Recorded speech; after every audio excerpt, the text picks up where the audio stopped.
Hi, I'm Sarah from The Upcoming. A real pleasure to have you here with us at this premiere. Pleasure to be doing something for The Upcoming, man. I watch you guys on like YouTube. Oh, really? Yeah. Just trying to flatter me, I'm sure. So for people who haven't seen The Ballad of Wallis Island yet, can you give us a brief intro? Why should they come watch it? They should watch it because it's, as Richard Curtis said, one of the best British films of all time. Like, it's such a heartwarming, touching film, brilliantly written by Tom and Tim, and brilliantly acted by Carrie and Sean and myself and the rest of the guys. And it's a real heartwarmer, man. It really is the best of British. And if you love a rom-com and you love love, come watch it. And I was watching it and I felt like I almost had this feeling of nostalgia, like it was a film I'd watched growing up, like Notting Hill or Full Monty. It's like a nice blanket. It has the hallmarks of the aforementioned Richard Curtis. Like, it really is the best of British, and that's a credit to Griff, our director, who has done an amazing job. And the location is a character in itself because we shot it in Wales on this little kind of little area in Wales, and it's really beautiful, man. So that's actually the nicest compliment that you can get. Well, I think it's also maybe we feel like we don't make enough of these sorts of films nowadays. We don't. I mean, look, we had like Rye Lane, I think, year before last, which was really sweet, and we're getting this, and hopefully there'll be more. And we need more of those because that's like almost a forgotten genre of the rom-com, and it's kind of like it's a modern twist on the rom-com as well.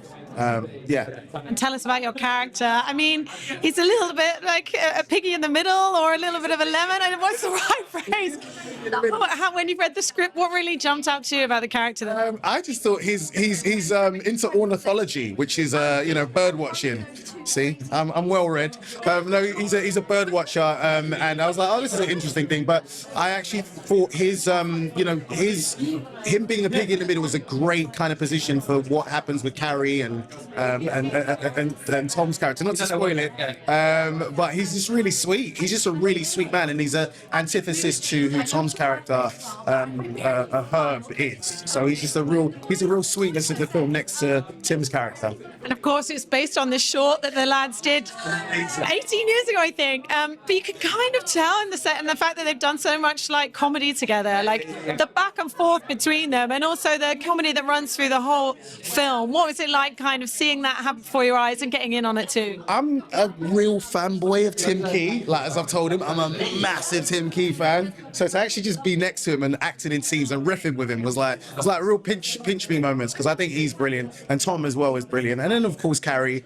And so it was just a lot of fun to just witness a lot of those one-liners and those zingers. And it was a real kind of joy to work with those guys. Seeing Carrie take on Nell, I mean, she just inhabits this character so seamlessly. What was it like seeing that character come alive and working next to her? Oh, it was beautiful. I mean, look, Carrie is who she is. She's one of our best, and so to get to work with her and work in scenes with her, and she's just really amazing on set and really cool, really generous, and also she not long had a baby. So she was just straight back to work. So she was in between kind of like nursing the baby, coming back, doing scenes, and she killed it, man. And obviously she's singing in it as well. So it's great. And as you said, the setting itself does feel like a character, and probably what also gives it that kind of cinematic edge.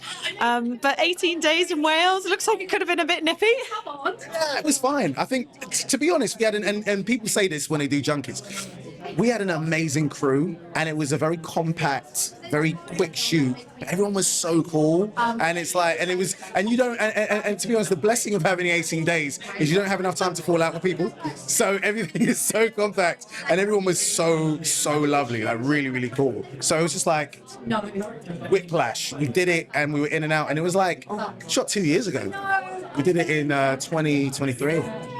And it really was laugh out loud funny in some moments. Did you have a funniest line or bit that you were in or not? Like, I mean, the running gag about the coins in the bag for some reason was just really tickling me. Hilarious. But my favourite line is a lot of people is Dame Judy drenched.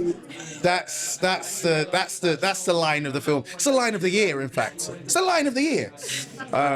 Yeah. But there's also some really emotionally resonant moments, which maybe almost take you by surprise because you're sort of in this sort of comedy register. Yeah. Even when they're sat singing together. Did you have a favourite of those two? Actually, one of my favourite scenes is actually the table scene. That might actually be my favourite scene if we're going to go when they're all sat for dinner and then we all realise that they are getting paid different amounts and stuff like that.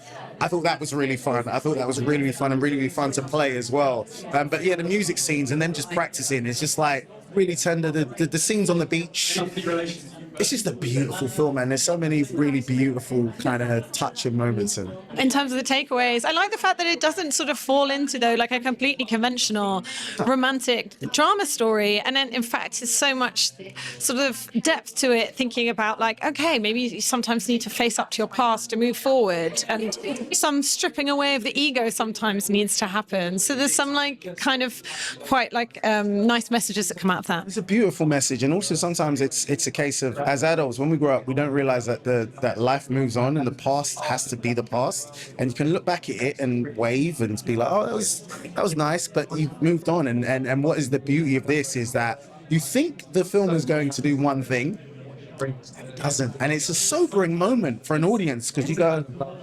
oh, life moves on. Life moves on and life has to go forward. So I think we all realize that. We as an audience realize that. Nell realizes that, and Herb realizes that. And I think Nell was never in the navel gazing, looking back kind of mindset. And it's for that. The fact that you noted that is actually really, really amazing, because that's one of the resonant themes for me. You know. And definitely in this age of like social media, I feel like we can sort of veer towards this like real superficiality, kind of with Herb's character, you know, he just wants to be famous and wants to be in the limelight. He's doing his collabs.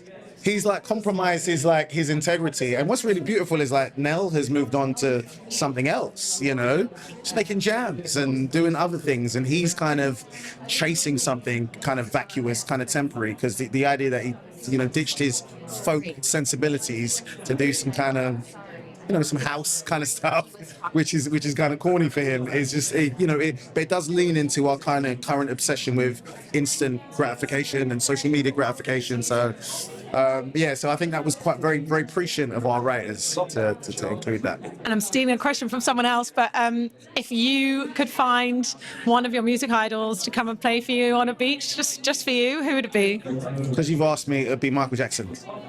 Michael Jackson, yeah. Amazing. Well, thank you so much. Thank you. Really enjoyed tonight. Huge congrats on the movie. Thanks so much. Cheers.